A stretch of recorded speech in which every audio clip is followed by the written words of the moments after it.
Governor Tony Evers is calling for people to be held accountable after the state uncovered what Evers calls the largest determination of child labor and wage payment violations in modern Wisconsin history.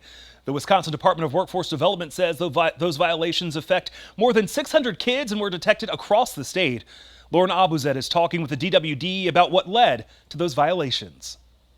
Investigators say 103 out of 105 Wisconsin Burger King locations owned by Cave Enterprise violated child labor laws, with the youngest worker being only 13 years old.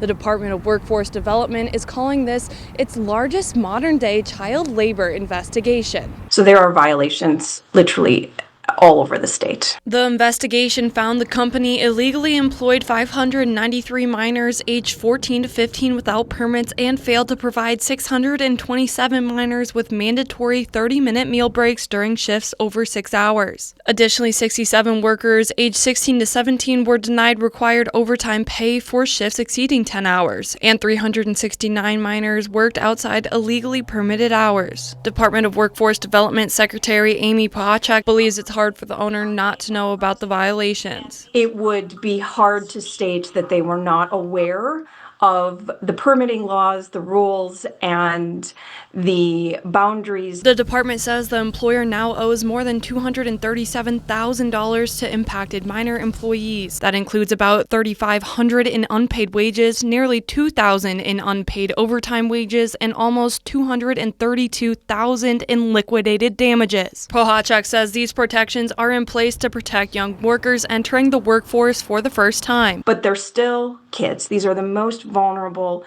of our workers. More information about Wisconsin labor laws will be available on our website. In Madison, I'm Lauren Abuzet.